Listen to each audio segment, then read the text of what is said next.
Bom dia a todos.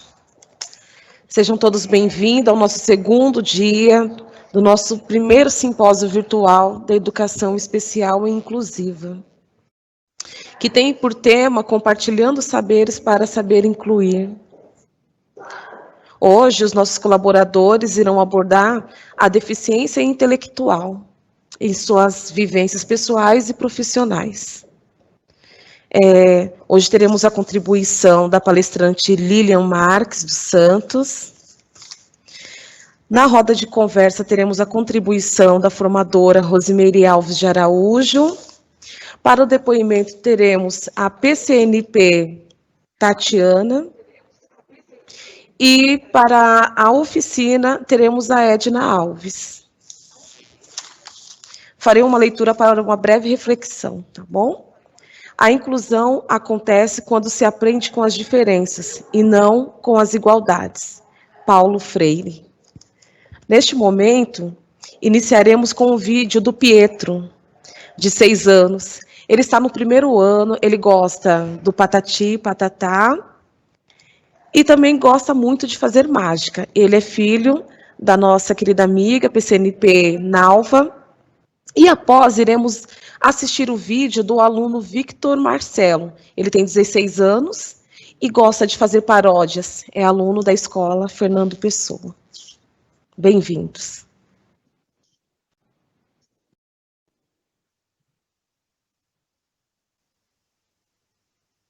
Oi, como que é o seu nome? Pedro. Pietro. Você gosta de assistir televisão? Sim. O que mais que você gosta? Desenho, parar de batata. O que mais? E o do Lili. Batata. Círculo. Aí tem. Aí, mágica. De mágica? Você gosta de mágica? É. O que mais?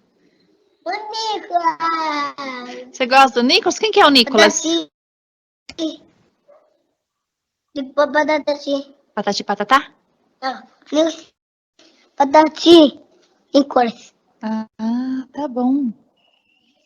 Fala oi, pessoal. Oi, pessoal. Tudo bem? Tudo bem? Esse nome? Seu nome é? Pedro. Pietro. Pedro. Isso. Vai lá no meio. E que você gosta de fazer o quê, Pietro? Vai lá no meio. Você gosta de fazer o quê, Pietro? Mágica. De mágica?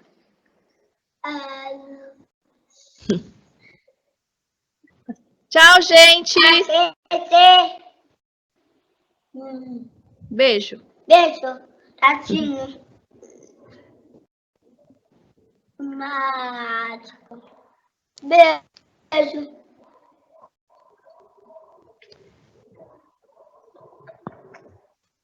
Beijo, Pietro.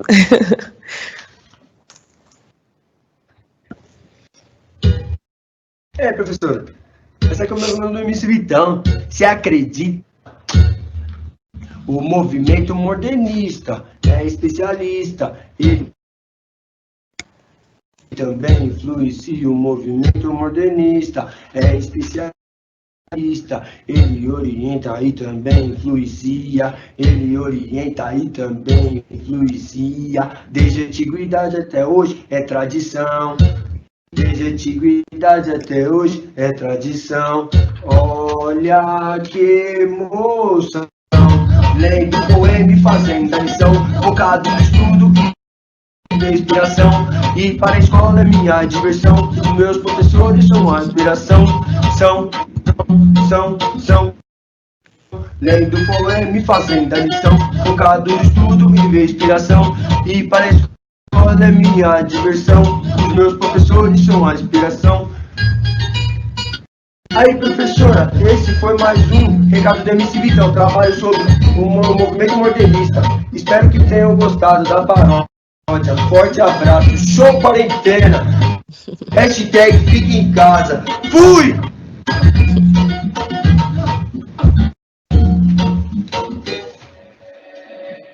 Esse foi o aluno Victor Marcelo, contribuindo para a nossa nossa formação de hoje. Gostaria de pedir desculpa pelo atraso, mas eu acredito que todos serão recompensados pelo evento de hoje.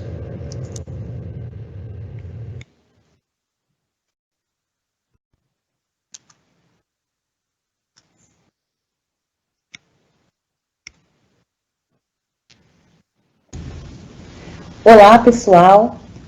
Hoje estamos aqui reunidos mais um momento de aprendizagem. A palestra de hoje vai ser com a Lília Marques. A Lília Marques, ela é pedagoga, psicopedagoga clínica e institucional, especialista em neuropsicopedagogia pela Universidade Neuropsicopedagogia. Ela também trabalha com ABA e é mestranda de intervenção psicológica do desenvolvimento. Nós vamos estar assistindo uma palestra agora com ela.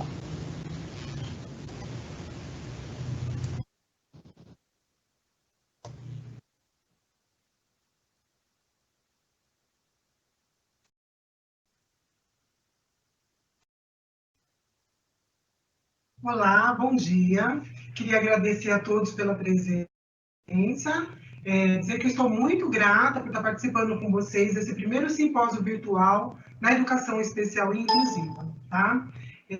Gostaria de me apresentar para que todos pudessem conhecer um pouquinho de mim e um pouquinho do meu trabalho.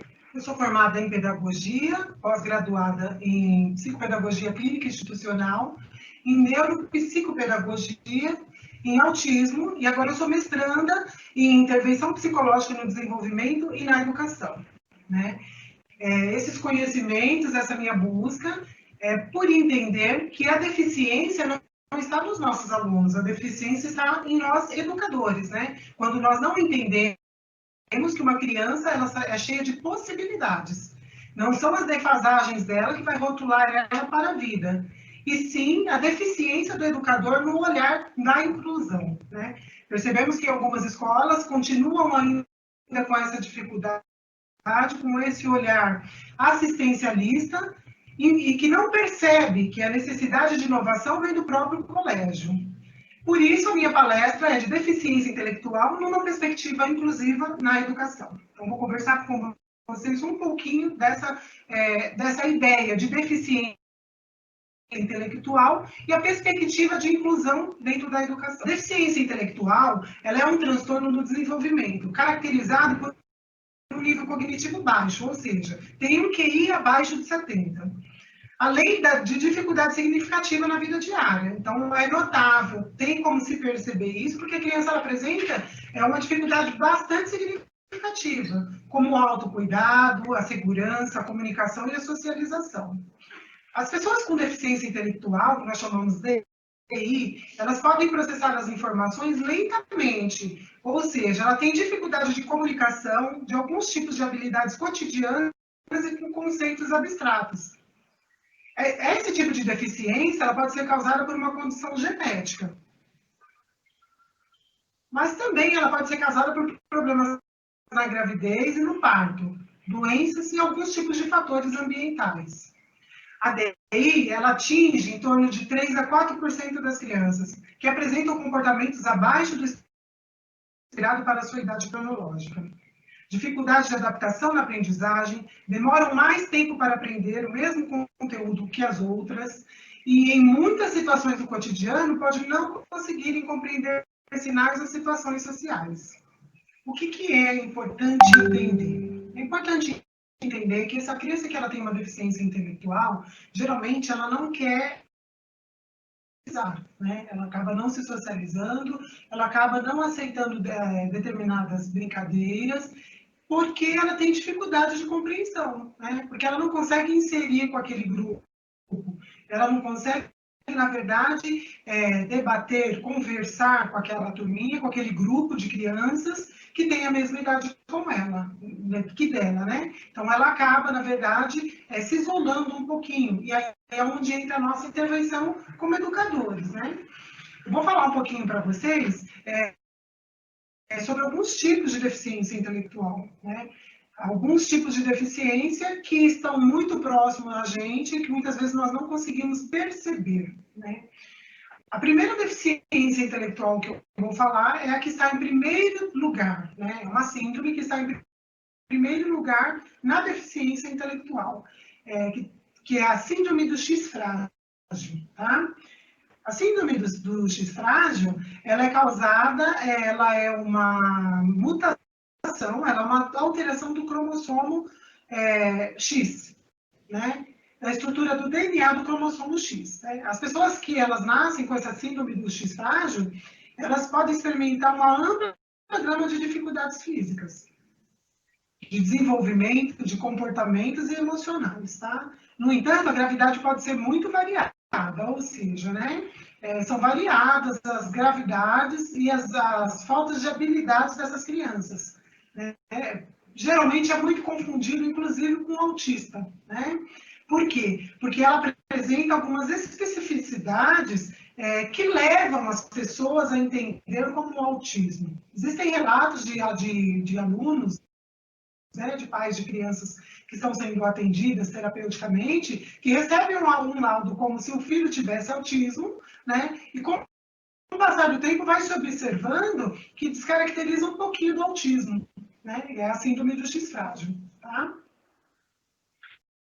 Aqui, eu coloquei para vocês alguns sinais comuns da síndrome do X frágil, inclui atraso no desenvolvimento, né, que é a deficiência intelectual, dificuldade de comunicação, ansiedade e comportamentos semelhantes ao autismo, que é justamente o que eu acabei de falar com vocês, né? Como bater palmas, dificuldade nas interações sociais, nos processamentos de informações sensoriais e a falta de contato visual, né? Geralmente você está falando com essa criança, ela não olha nos seus olhos, ela só responde de cabecinha baixa, porque eles não gostam desse contato visual, tá?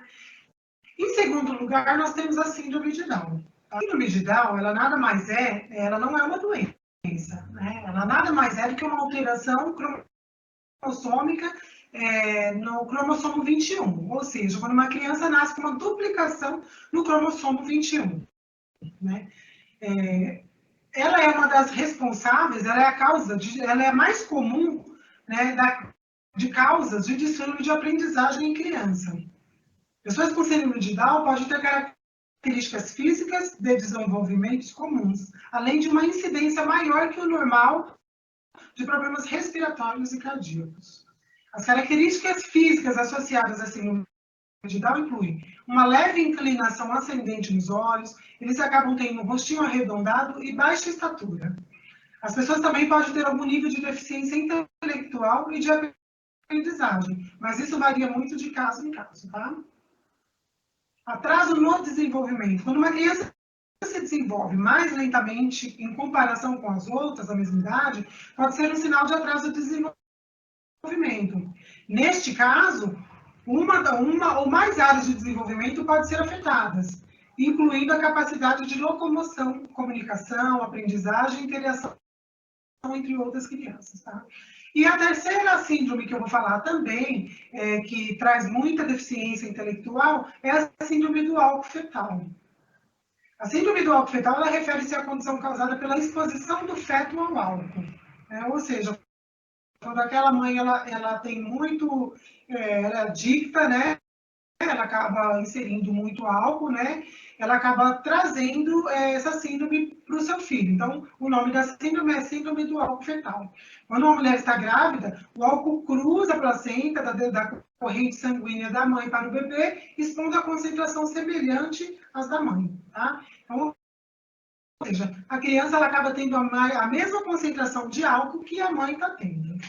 Para que a gente conheça um pouco essas diferenças, né? Para que a gente saiba lidar com essas diferenças, entendendo que cada pessoa é única, eu vou passar um videozinho, uma animação, para que a gente entenda melhor essa diferença e algumas dicas de como lidar com ela.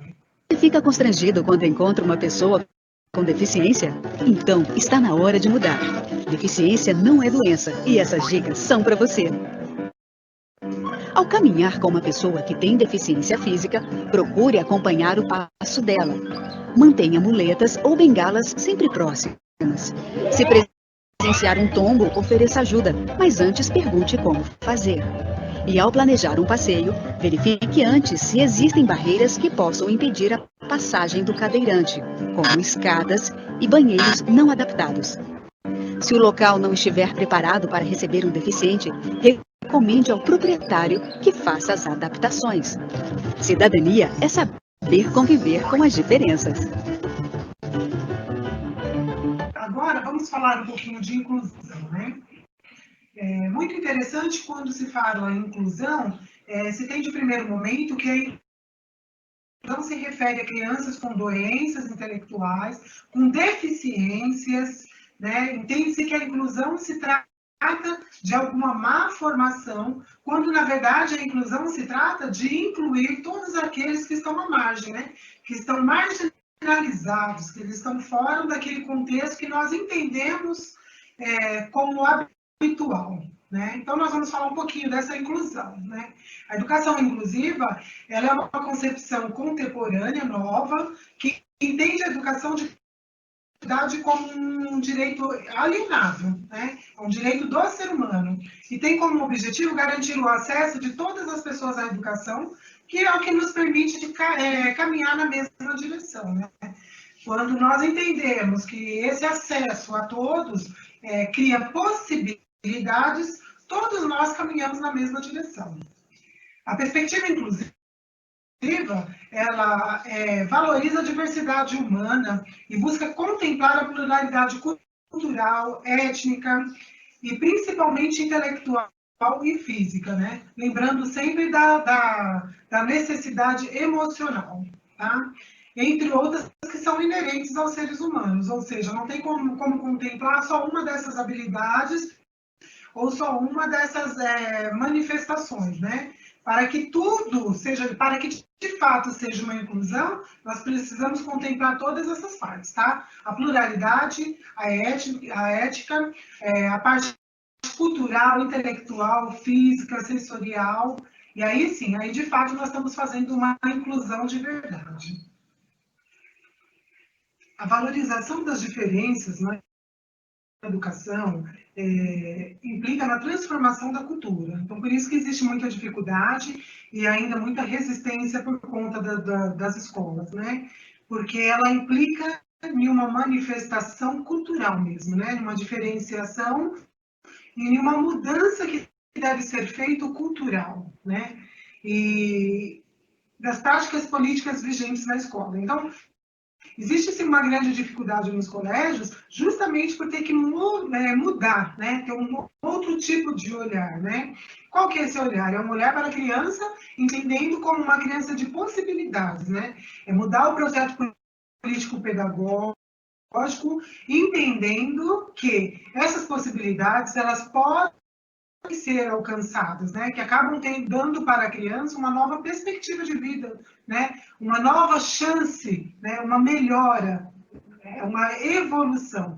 Então, o que acontece com os colégios? Eles acabam tendo essa dificuldade por causa dessa mudança cultural e uma modificação que tem que ser feita, que tem que ser remanejada dentro do colégio como um todo, como um grupo, né? Nas suas particularidades, né? Importante entender que é de obrigação do colégio, é lei, inclusive, permitir o acesso e a participação de todos, sem exceção, né? A pensar em educação inclusiva, nós temos que adotar um conceito amplo de diversidade humana, né? Pode observar que existem alguns colégios que eles estão estagnados, né? Com aquele pensamento raso, sem aprofundamento, e que não compreende que quando se fala de inclusão, nós falamos de inclusão em geral, né? Não existe uma escola que não necessita de uma política pública como uma inclusão, porque nós temos essa pluralidade de pessoas, temos diferentes tipos de pessoas que têm que ser respeitadas e aceitas dentro do contexto escolar, né? O atendimento desses estudantes na escola comum, ele acaba, na verdade, provocando e impactando aquela sensação, aquele movimento que o colégio geralmente vem, arcaico e de antidemocrático.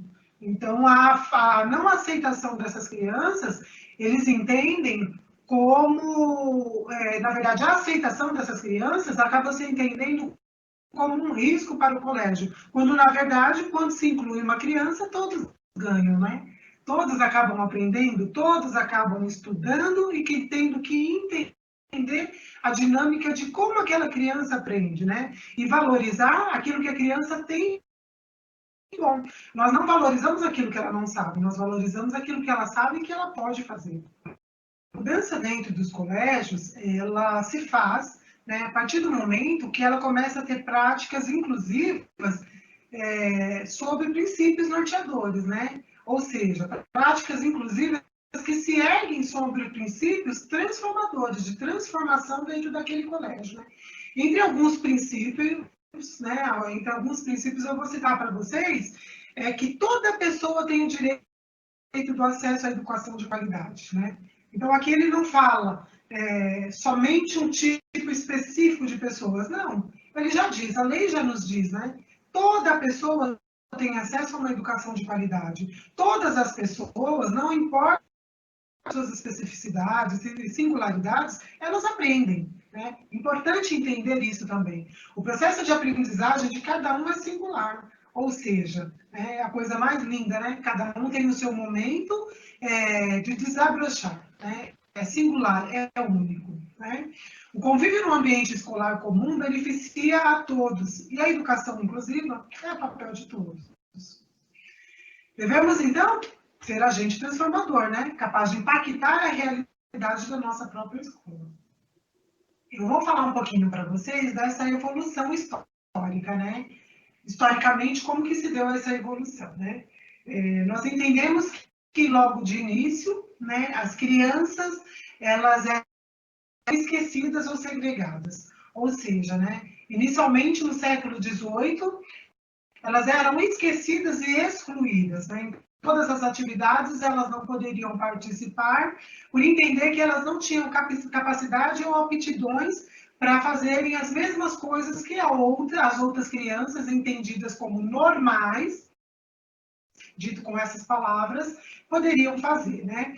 Em um segundo momento, entendeu-se, no comecinho do século XIX, entendeu-se que deveriam segregar, né? As crianças, elas eram segregadas no espaço comum, né? No entanto, comum, eu digo esse espaço geral, porque dentro daquele local existia segregação, crianças determinadas, que eles entendiam com determinadas deficiências, diagnosticadas a olho nu, eram separadas, né, daquelas outras que eles entendiam que tinham outras habilidades e outras aptidões, né. E em um terceiro mundo, eles buscam integrar a criança na sociedade como uma forma de assistencialismo, né, que eles se adaptam, mas como uma ajuda, não como um direito inalienável, que é o que nós temos, né? Então, a criança, na verdade, ela começa a participar, em um terceiro momento, como uma ideia assistencialista, que, na verdade, é o que se aproxima mais do momento que nós estamos vivendo hoje, no século XXI, né? O mundo entende que o problema da exclusão não está na deficiência, né? Hoje nós conseguimos entender isso no século XXI, que o problema não está na deficiência, mas sim nas barreiras de diversos tipos que se colocam entre as pessoas com deficiência. Ou seja, entendendo num espaço comum, num colégio comum, se coloca muitas barreiras para aquelas pessoas que têm deficiência, sem entender que elas têm possibilidades, elas têm capacidades, né, dentro daquilo e valorizando aquilo que eles podem fazer, né, e não aquilo que eles não entendem, que eles ainda não têm aptidão para isso. Ou seja, o processo de inclusão, ele envolve todos, e todas as dimensões, e a instituição e a família. Então, é algo muito mais sério, muito mais profundo do que nós imaginamos, né? Quando nós incluímos uma família, nós incluímos todo mundo. Né? Entende-se que a inclusão não traz um benefício somente para mim e não somente para os outros, né? Para a criança em si e para aquela instituição, porque ela vem carregada de bagagens, de ensinamentos culturais e de dinâmicas que talvez não seriam aprendidas se nós não estivéssemos nesse contexto educacional. E aí, pensando nisso, eu vou falar desses 4 paradigmas muito mais exemplificado para que vocês entendam como que foi dado essas modificações. O primeiro paradigma, né, eu digo dos 4 paradigmas, em relação ao olhar da criança com deficiência, né? O primeiro paradigma que eu digo é o paradigma realmente de exclusão, né? Na época, esse paradigma foi um paradigma criado, né, no século XIX. Ele se refere a uma rejeição, né? Todos que nasciam e iam adquirindo uma deficiência, eles eram olhados como inválidos e sem valor, fazendo com que fosse o objetivo da família ou do Estado fazer algum movimento a favor da inserção na sociedade, né? Então, eles eram entendidos como pessoas que não tinham valor e capacidade, e o Estado e a família, na verdade, entendia que era o Estado que tinha como responsabilidade inseri-lo na sociedade, né? Então, pensando que esse paradigma ele teve marcas de inclusão com longa duração. Foi um paradigma que perpetuou por um bom tempo, né? Sendo assim, o isolamento foi uma das práticas mais comuns. Pelo fato de rejeitar, né, isolavam-se essas crianças, deixavam elas em ambientes diferenciados, né, daqueles ditos como normais, por entender que eles não teriam capacidade, ou seja, não viam possibilidades na vida dessas crianças. O isolamento social, né, existia esse isolamento social, que não era considerado digno de participação plena, né? Existia um isolamento físico, que ficavam em lugares à parte, e essas marcas se arrastaram por longo tempo da história, né? E aí eu vou falar do segundo paradigma. O segundo paradigma começou na segregação. Ou seja, né, se entendermos a evolução da história, nós podemos entender que nós evoluímos e muito, e temos muito ainda para evoluir, né? Depende somente de nós mesmos, né? Então, assim, no segundo paradigma, o modelo é a segregação, né? É um modelo assistencialista. Esse modelo foi da década de 10 a 40, aproximadamente no século 20. Nesse modelo, as crianças passaram a ter instituições oficiais, particulares ou estatais, né? Ou seja, nós partimos de um princípio, de um modelo de rejeição, né? Onde essas crianças eram isoladas, onde essas crianças ficaram isoladas não só fisicamente, como emocionalmente, não eram inseridos na sociedade por entenderem que não eram capazes. Passamos desse modelo para um modelo de segregação. Querendo ou não, nós temos que entender que existiu um salto, que teve um salto, né, para uma melhoria. Entendendo que melhoria é essa, né? Essa melhoria no sentido de que, nesse período do século XX, aproximadamente no início do século XX, foram feitas casas assistencialistas, né? Então, instituições para crianças que apresentavam algum tipo de deficiência, né? Porém, tendo um olhar hoje, nos dias de hoje, nós entendemos que até que ponto essa segunda fase de segregação, até que ponto ela foi uma evolução, né? Porque se separavam as crianças, literalmente, né, das outras, de uma forma segregada mesmo, né, com grupinhos com determinadas aptidões. E nesse modelo de segregação, a sociedade, as pessoas tinham um movimento mais organizado, né? Ou seja, eles tinham um movimento de especificar um local para essas pessoas, para esse nicho de pessoa, né? Mas existia um problema, né? Uma vez que a pessoa com deficiência entrasse nesses determinados lugares, elas terminariam seus dias institucionalizadas, né? Diferente da exclusão, o modelo era de segregação com assistencialismo, né? A partir da década de 1910.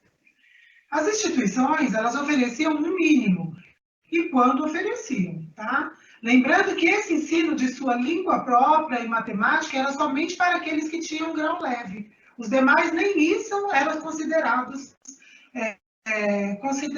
inaptas. Então, ou seja, né?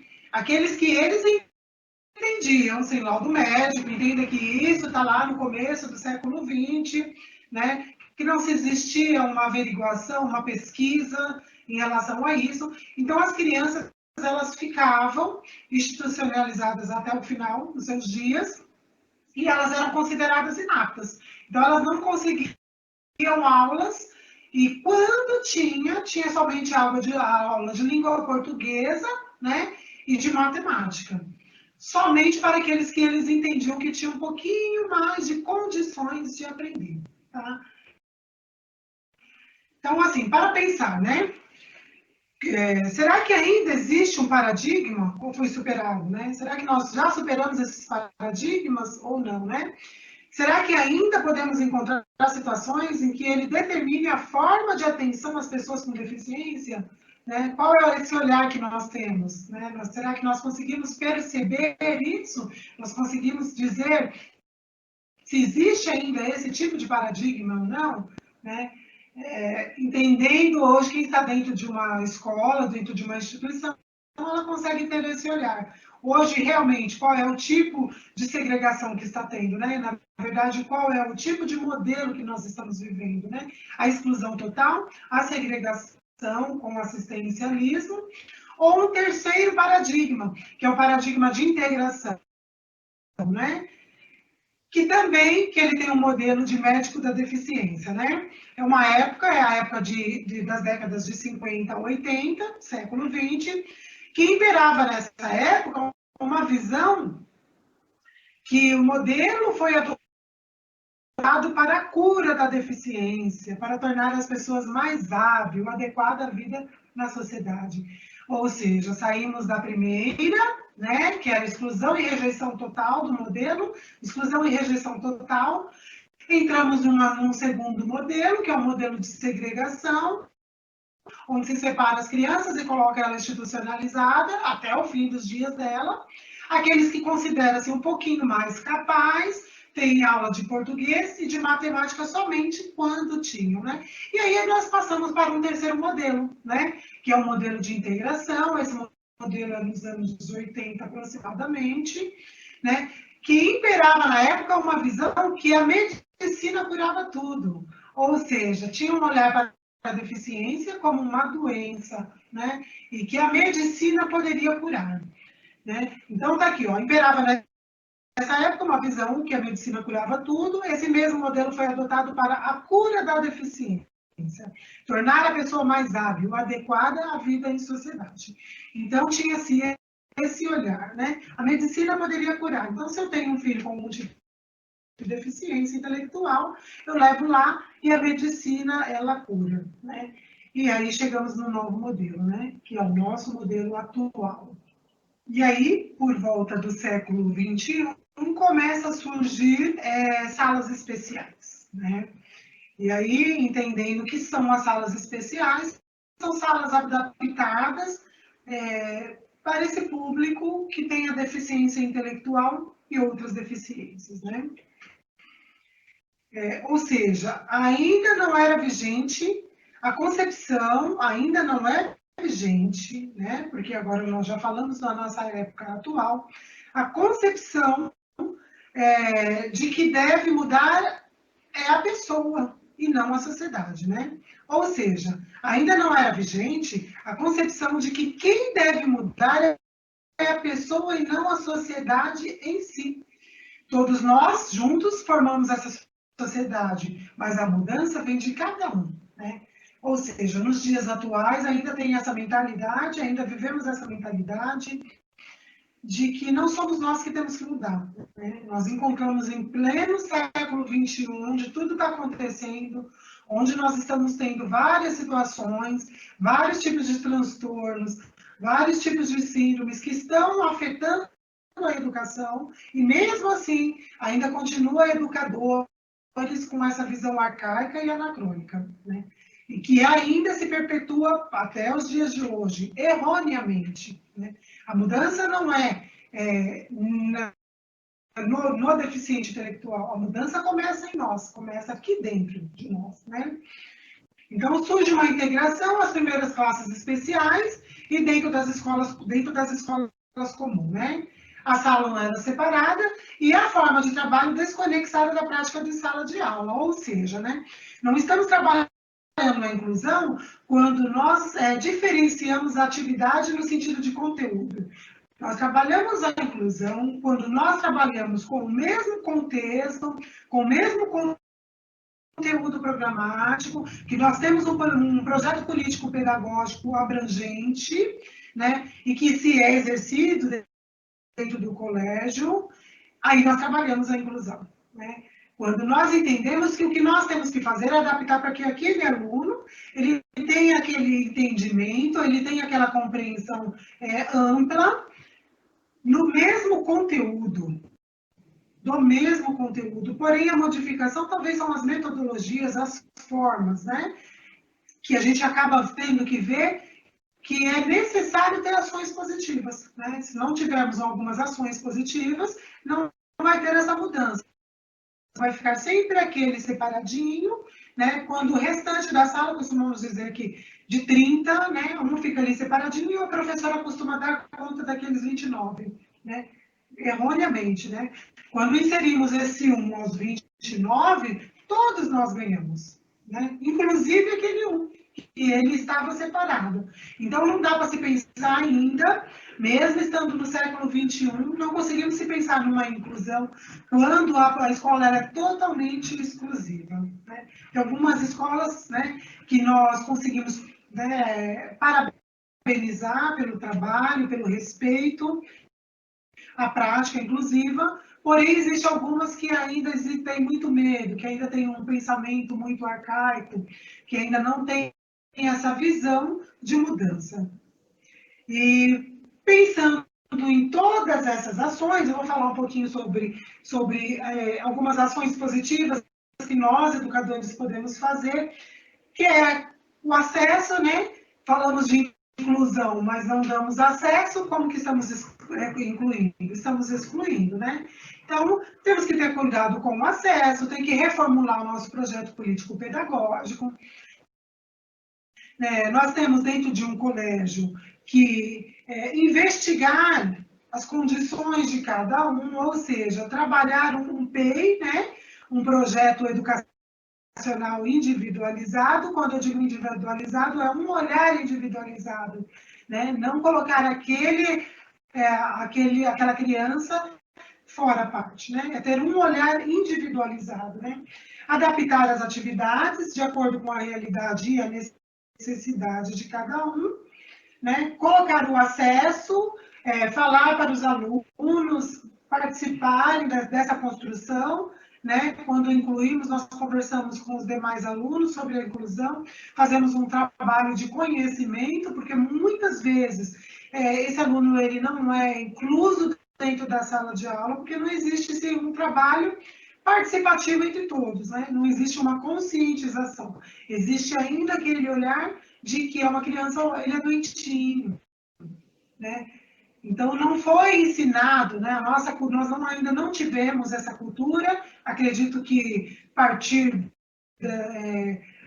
partir desses momentos que está sendo propiciado, de simpósios, a gente vai começar a ter esse olhar mais profundo, de que ele não é doentinho, ele é um ser de possibilidades, né? E que ele necessita que a gente também tenha esse olhar para ele, né? De possibilidades, tá? Então, pensando em inclusão, em uma inclusão nova, em uma inclusão reinventada, em uma inclusão verdadeira, vamos assistir esse vídeo.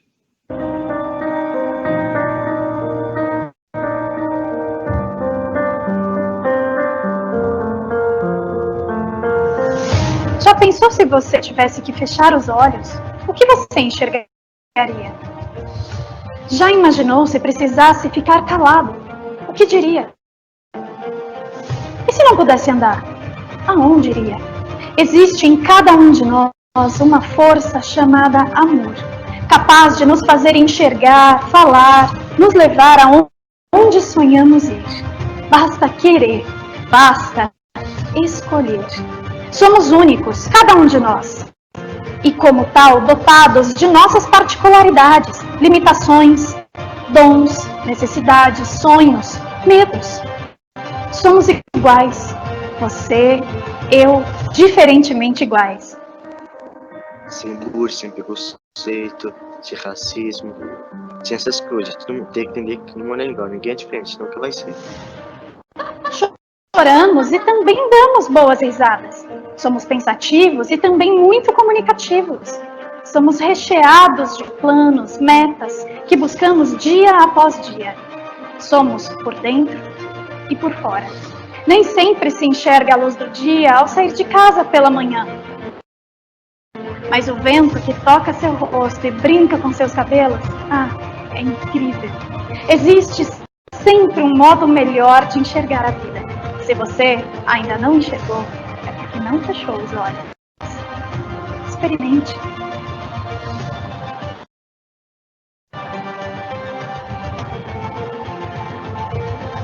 Muita gente precisa da sua ajuda. Eu só preciso do seu respeito. E se não for pedir muito, do seu carinho.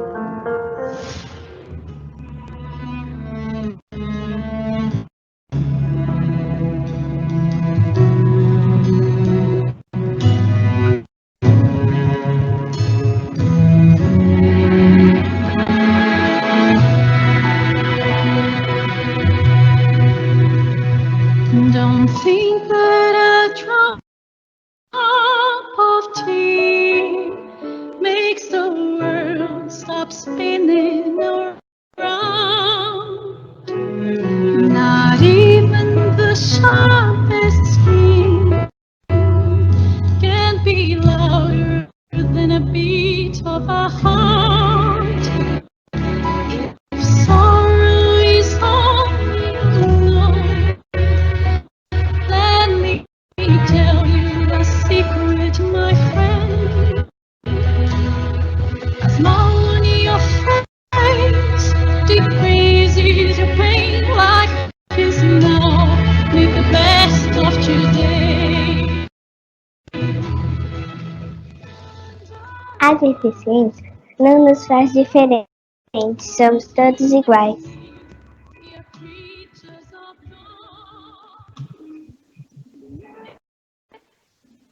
Então, pensando em um projeto político pedagógico inovador, pensando nas possibilidades de mudanças positivas, pensando em renovação e recriar, e uma fala.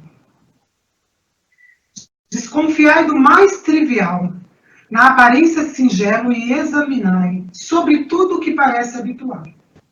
Suplicamos expressamente, não aceiteis o que é de hábito, como coisa natural, pois em tempo de desordem sangrenta, de confusão organizada, de arbitrariedade consciente, de humanidade desumanizada, nada deve parecer natural, nada deve parecer impossível de mudar. Bertold Brecht.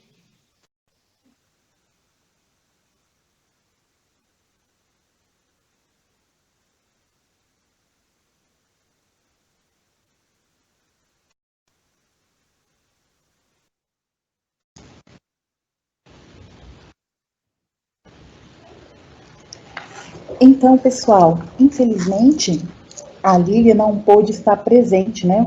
Porque ela tem acúmulo, ela tem aula na universidade, e todas as perguntas vamos estar encaminhando para ela via e-mail, para dar uma resposta para vocês. Agora nós vamos ter uma pequena pausa de 5 minutos para um café, tá bom? Mas não saiam daí, que daqui a 5 minutos retornaremos com o restante da programação. Olá, pessoal. Espero que tenha dado tempo de todos terem tomado café. Para este momento, nós vamos agora acompanhar o depoimento da PCNP Tatiana e sua irmã Lisier, que contarão um pouco da vivência delas em família, com o irmão Demontier, de 57 anos, com síndrome de Down. Tati, seja bem-vinda.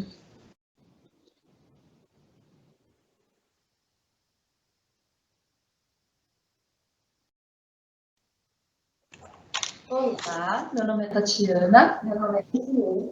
Estamos com o nosso irmão Demontier, que tem síndrome de Down, tem 57 anos e é o nosso irmão primogênito. Eu e o Demontier nascemos no Ceará, mas como lá não tinha recursos para ele, o médico aconselhou os meus pais a vir a São Paulo.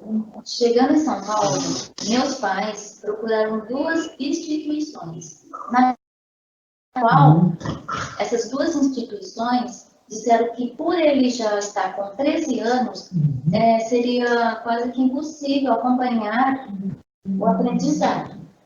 No serviço do meu pai, uma assistente social indicou uma instituição onde o meu irmão seria bem acolhido. Ele frequentou essa instituição durante 15 anos. E nessa instituição, o meu irmão foi acolhido, houve uma equipe multidisciplinar que ajudou no aprendizado dele, sabendo o limite dele, respeitando. Essa instituição beneficente, nosso lar, que fica na Vila Mariana, e ele teve aula de canto, de música, de educação física, e na parte psicológica também, onde sabia que era o ritmo dele, e ele aprendeu a ajudar os colegas, né, e gostava muito, tinha muitos amigos lá, então houve essa inclusão nessa instituição. Quando meu irmão frequentava essa instituição, eu era muito pequena. Mas as minhas principais memórias eram das festinhas e eventos que participavam todas as famílias. Eram momentos em que eu e o meu irmão, que eu via o meu irmão brincando e se divertindo com os colegas. E onde todos nós tínhamos a oportunidade de socializar. Como que eram as festinhas, Lívia? Tinha festinha junina, as festinhas de fim de ano, tinha um bazar, né, para as famílias estarem comprando ali os tributos, né, artesanato, porque as mães, né, principalmente as mães, eram convidadas a fazer artesanatos, né? Então, participar. Hoje, como adulta e professora especializada, percebo o quanto é importante essas festas, eventos, porque quando eu era criança, eu achava muito legal ver essas interações entre, assim, essa amizade entre eles, e a minha família também conversando com as outras famílias. Mas, como professora, eu vejo hoje a importância dessa inclusão, né? Eu vejo como inclusão, e isso é muito importante. E isso foi tudo importante para os meus pais, né? Porque antes eles eram inseguros, né, por querer autoproteger eles, e depois que eles conheceram essa instituição, mostraram para eles e para a minha família, né, e para as outras famílias também, dos colegas do meu irmão, esse benefício que hoje, né, Lisier cuida, ela é tutora do Demontier, Então, percebeu qual é o limite dele, o momento que ele que fala, assim, ele que demonstra o que ele quer e o que ele não gosta. E, como, por exemplo, hoje ele não quis sentar, porque ele senta, caminha, né, junto com a minha irmã. E ele quis deitar hoje porque está frio, né, um pouquinho de frio, então ele preferiu estar aqui no depoimento deitadinho. Tá bom? Então, a Alice vai falar um pouquinho também a respeito do que ele gosta. Eu sei que ele gosta muito de música e cantar muito, e ele aprendeu na instituição. A rotina do Demontier, né, assim, ele gosta de música, né, ouvir música, acompanha, né, algumas palavras assim na música, né, e também gosta de comer, né, bem, né, eu que dou a comida na boca dele, levo ele ao banheiro, né, e porque com o tempo ele também foi perdendo um pouquinho da visão, né? Então, tem as dificuldades hoje, né? Eu estou aqui para auxiliar ele, né? E também tem um momento que ele quer ficar sozinho. Também, então, tem hora que não pode nem ser, a gente estiver aqui perto, ele não quer. Ele empurra a gente assim, né? Lógico, né? A gente machucando, mas assim, quer ficar o momento dele, então a gente respeita esse momento. Coisa que ele não gosta, ele fala, não quero. E então a nossa mensagem é para que todos, né, respeitam o limite de cada um, que o amor, no respeito, eles caminham juntos. É muito importante, sim, a escola, a equipe multidisciplinar, para que possa estar ajudando e auxiliando tanto a criança ou o adulto, né, independente das suas deficiências, e respeitando o limite deles. Né? E a escuta é essencial para que ele se desenvolva, né, o diálogo, e respeitando o limite de cada um. Então, Demontier recebeu muito amor pelos meus pais, que hoje eles não estão mais aqui, e a Lisier ficou como tutora dele, e eu ajudo também um pouco dentro do possível também. E hoje, quando eu falo para os pais da idade do Demontier, que tem as criancinhas com síndrome de Down pequenininhos, eles já falam, nossa, que a preocupação deles é essa, de fazê-los ter um pouco mais autonomia, né? A preocupação dos pais, assinar o nome. Eles ficam, nossa, 57 anos. Ficam admirados. Isso. E é isso. Tchau, tchau.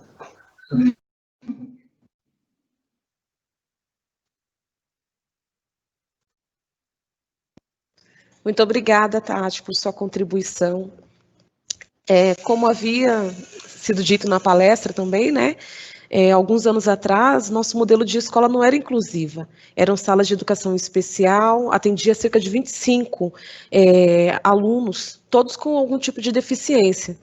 E muitas vezes eram estigmatizados, não reconhecidos como pessoas, né? Mas pela deficiência. Hoje, a rede estadual de educação já trabalha com um modelo de escola inclusiva, de modo que inclui a todos, que valoriza e respeita as diferenças e limitações do outro. Faço da palavra da PCNP Tatiana as minhas falas também, né? Respeitar é uma demonstração de amor, né? Agora iremos para o momento da roda de conversa, com a contribuição da formadora Rosimeire Alves de Araújo, que abordará sobre a sua metodologia de aula e recursos que utiliza durante sua dinâmica em sala de aula, com materiais que também podem ser encontrados na casa dos alunos. Seja bem-vinda, Rosimeire, é um prazer conhecê-la.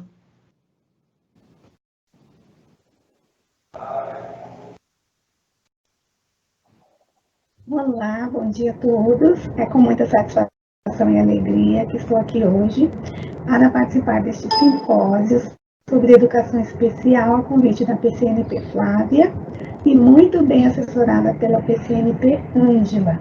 Então, eu sou a professora Rosemeire, trabalho na Escola Sérgio Rocha Kiel, na sala de recurso, com deficiência intelectual.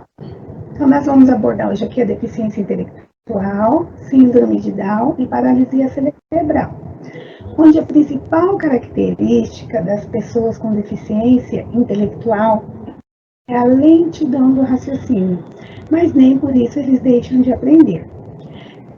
E enquanto professor, é muito importante que a gente não foque muito, não fique ali focado na deficiência, e sim na criança, na pessoa, no aluno, como a gente vai desenvolver as atividades, como as crianças vão desenvolver em relação à sala, em relação à sua idade, série, né? Como ele vai constar e existir, como o professor vai acolher.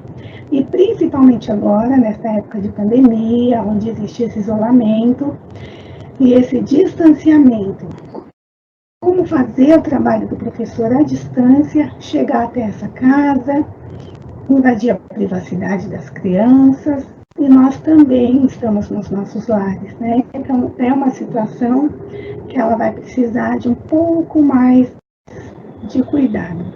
E nós vamos precisar também não só da criança, mas do apoio de toda a família, né? E o trabalho que vem sendo feito por mim, eu estou fazendo uso de recursos lúdicos, concretos, e também estou aproveitando os recursos que as famílias têm em casa, né? Procurando passar um trabalho mais lúdico, de acordo com o que se tem em casa. Então, eu estou trabalhando aqui, vou mostrar um pouquinho para vocês. Nós trabalhamos com as letras do alfabeto, olha. E aqui nós trabalhamos a atividade de rosquear, as letras do alfabeto, relacionar. Trabalhamos também bastante atividades do alfabeto com o pregador. As mamães têm pregador em casa, então um recurso que a gente pode usar bastante. Nós temos também o alfabeto móvel, com massinha de modelar, que é uma atividade que as crianças gostam muito, é prazerosa, e a gente trabalhou também essas atividades. Nós temos também, trabalhando os números, olha, que foi confeccionada essa caixa, onde as crianças puderam trabalhar a sequência numérica, os números pares, os números ímpares. Então, olha, uma caixa de papelão, calendário, a cola e a tesoura. E tudo também trabalhando atividades que a família possa confeccionar junto, auxiliar essa criança a confeccionar. Então, é brincando que se aprende. Nós abordamos também as operações matemáticas básicas. Quais são elas? Olha aqui, ó, adição, a subtração, a multiplicação e a divisão, com recursos que a gente tem em casa, com uma caixa, com o calendário para recortar as letrinhas. Abordamos também atividades, olha, onde nós trabalhamos a percepção tátil das mãos. Olha aqui. Então, nós usamos canudo, pano, alfinete, lápis, então, todos os recursos que as mamães têm em casa, podem confeccionar com as crianças, para elas poderem aprender a trabalhar a percepção tátil das mãos. Fizemos outra atividade muito interessante, que essa daqui todos nós precisamos, do calendário, né? Às vezes a gente acorda, nós adultos, e a gente não sabe que dia que é hoje, se é segunda, terça, quarta, então foi enviado para as famílias para confeccionar com as crianças um calendário, e nós usamos o próprio calendário para colocar os meses do ano, e nós temos, olha, letrinhas em EVA, as tampinhas e a cola, para poder confeccionar o calendário com as crianças. Todo esse trabalho, ele é realizado e pensando no mundo que a criança está hoje, levando a criança para a sua realidade, né? Outra atividade que nós fizemos, que foi bem bacana, foi a confecção de um relógio para trabalhar a rotina do dia, né? A hora do café, o horário do almoço, o horário de realizar as atividades da escola, de tomar banho, de dormir. Então, nós confeccionamos um relógio, levando a realidade da criança. Uma outra atividade legal que nós trabalhamos foi a confecção do cartão para o dia da vovó. E esse trabalho, ele acontece de uma forma assíncrona, né? Eu faço a gravação do vídeo e envio via WhatsApp para as mamães, para que elas confeccionem com as crianças e me retornem. Ainda trabalhamos bastante músicas, leituras de livros digitais, atividades como caça-palavras, jogo da memória, as formas geométricas. Então, são inúmeros recursos que o professor da sala do recurso ele faz uso lá na sala e que agora nós estamos confeccionando à distância, né? E que essas atividades fazem com que as famílias se aproximem, que as mamães consigam confeccionar com as crianças, e tudo no lúdico concreto. Outra coisa bem bacana que está acontecendo lá no colégio é esse trabalho todo, que ele é realizado semanalmente, eu posto no grupo dos professores. Por quê? O trabalho da sala de recursos, ele não é e nem pode ser um trabalho isolado. Então, toda a comunidade escolar precisa ter acesso. Então, se o professor da sala do recurso, ele posta no grupo lá de toda a escola, o diretor vai ter acesso, o coordenador, o vice, os professores. Então, muitos professores entraram em contato comigo para poder fazer o plano com as crianças, fazer o plano das crianças de classe comum. E eles têm acesso a tudo o que está acontecendo, ao avanço. Temos ainda também os anexos, o anexo 1, o anexo 2, que eles precisam estar adaptados para essa época de pandemia que existia, né? E uma coisa legal que está acontecendo lá é o auxílio, né? O auxílio para preencher o plano de aula da criança deficiente com o professor da classe comum. Então, nós temos ainda o anexo 3, ele está sendo feito semanalmente, e aí o professor da classe comum, ele está fazendo a parte da sala, da atividade da sala, está enviando para o professor da sala do recurso, e nós estamos fazendo a parte da expectativa e da estratégia. Então, os dois professores, de comum acordo com a coordenação da escola, nós estamos realizando esse anexo 3 juntos. Então, o professor faz a parte da classe comum e ele envia via WhatsApp, aí eu faço a parte da estratégia e volta para o professor. Então, está sendo um trabalho em equipe, que está funcionando bastante. Os professores estão da classe comum, eles estão acompanhando todo esse trabalho que está acontecendo na sala do recurso. Muitos ligam, eles enviam mensagens, eles postam as mensagens no próprio grupo, e eles acompanham também o desenvolvimento das atividades e da criança. E está funcionando bastante. Agora nós vamos participar dessa nossa roda de conversas.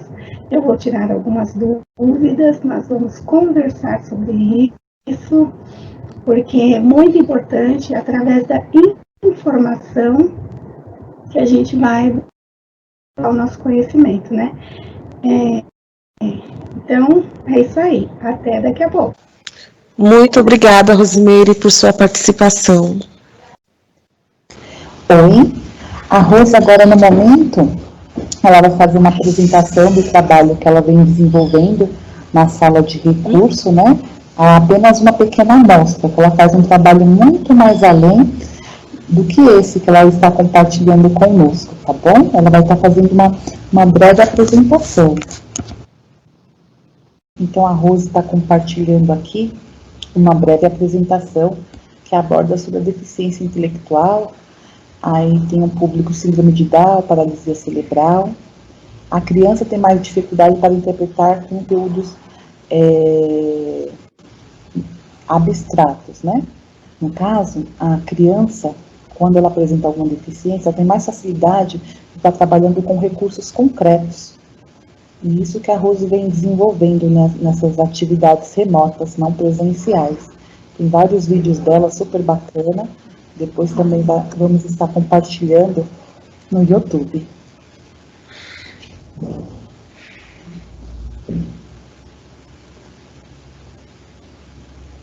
Aqui foi uma atividade muito bacana, que ela trabalhou não apenas com sequência numérica, mas também com horas, dentro das horas minutos, segundos, né, todo um atendimento lúdico. No caso, ela confecciona alguns materiais, né, com objetos reciclados.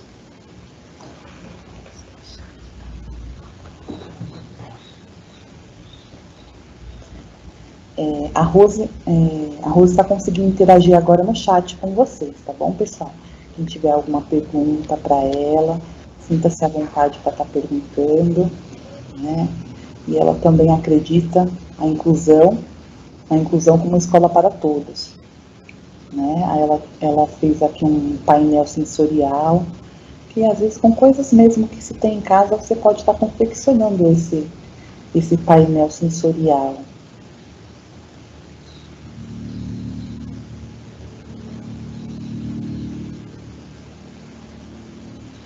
Ontem nós falamos um pouco de tecnologia assistiva, né?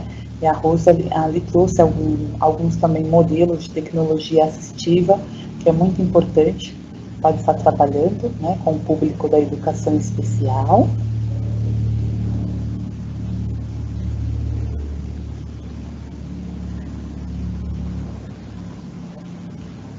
Aqui também, né, ela criou, trabalhando operações matemáticas com materiais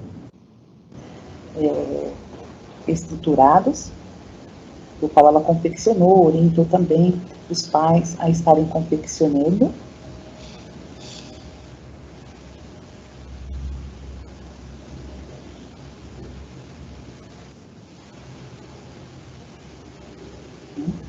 Ela sempre tem um roteiro, né, que está encaminhando para os alunos. Então ela faz uma filmagem, ela faz primeiro um processo de confecção, ela faz uma filmagem dessa confecção dos materiais que ela usa, depois ela faz uma filmagem explicando e uma filmagem também interagindo, assim que ela alcança os alunos nesse momento, né, de distanciamento social.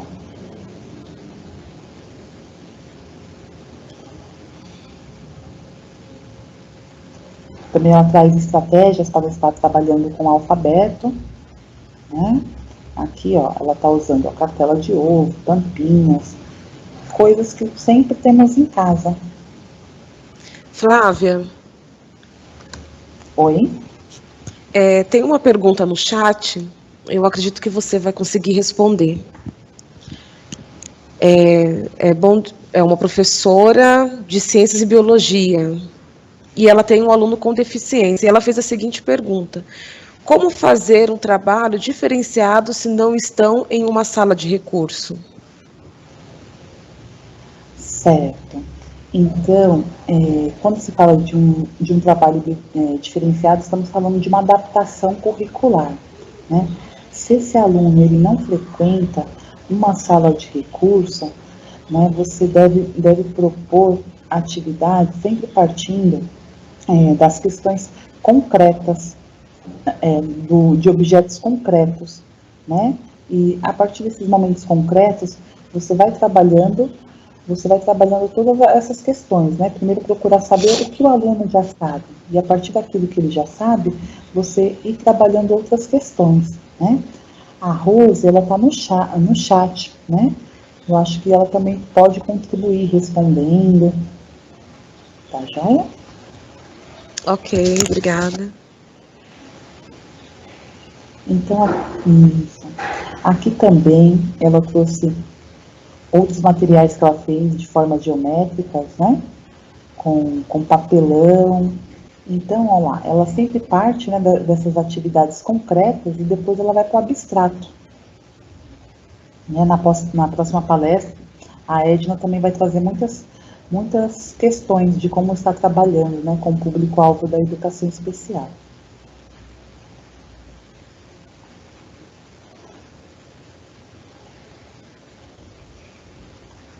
Eu acredito que a Rosimeire, acho que ela está com dificuldade para responder no chat, eu não estou visualizando aqui.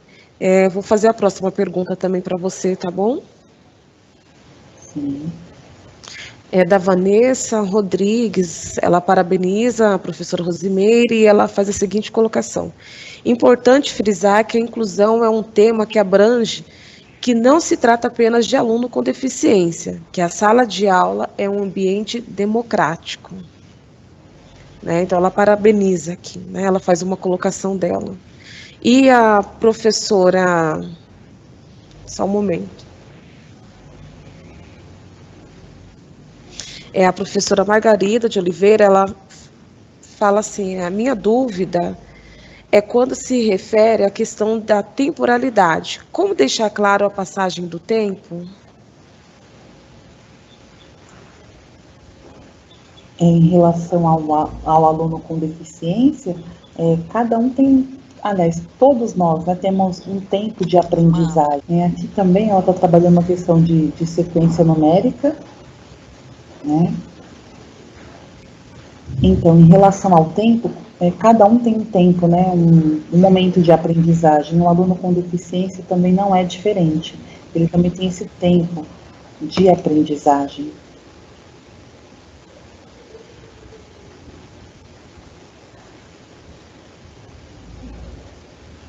Aqui ela fez um trabalho de sequência numérica, né? Ela recortou os números do calendário, montou um calendário móvel. Dentro dessa atividade ela conseguiu trabalhar várias coisas. Flavinha, a professora Margarida também pergunta se tem os passo a passo das confecções disponíveis. Eu acredito que a professora Rosimeire deixará disponível, né? Isso, a professora Rosimeire vai estar deixando disponível todos esses materiais que ela tem confeccionado.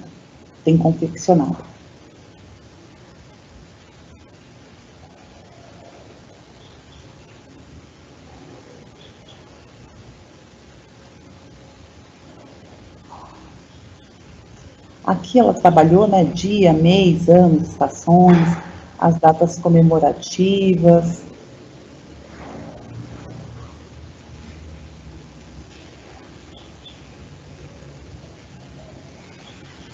Aqui também trabalhou datas comemorativas.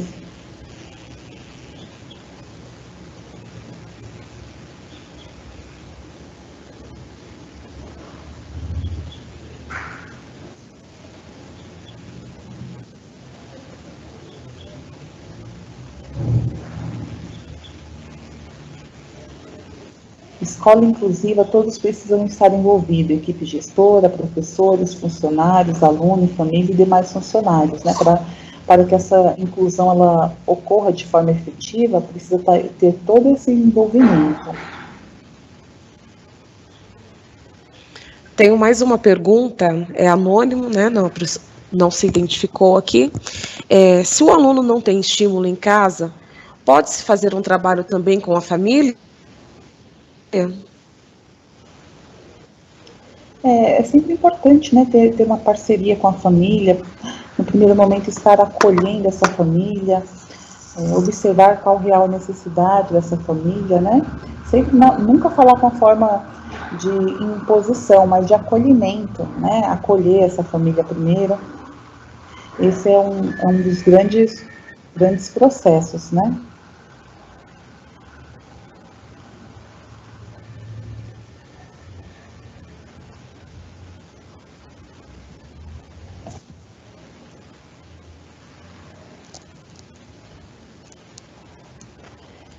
Bom, vocês podem estar interagindo pelo chat, né? Acredito que a conexão da professora Rose caiu, mas depois vamos estar disponibilizando os vídeos dela também, desse passo a passo no YouTube, no canal do YouTube da Diretoria de Ensino, né? Agora nós também temos mais uma convidada especial, né? Com imenso prazer que eu apresento minha amiga Edna, né? Foi um grande prazer trabalhar com ela na rede estadual, logo quando eu ingressei, né? A Edna, ela também faz um trabalho maravilhoso, muito semelhante da professora Rose, na sala de recurso. Aprendi muito com ela. E ela também atua como psicopedagoga clínica e institucional, faz atendimento ABA. E o tema da oficina que ela vai estar apresentando é a produção de materiais adaptados para aluno com autismo e DI.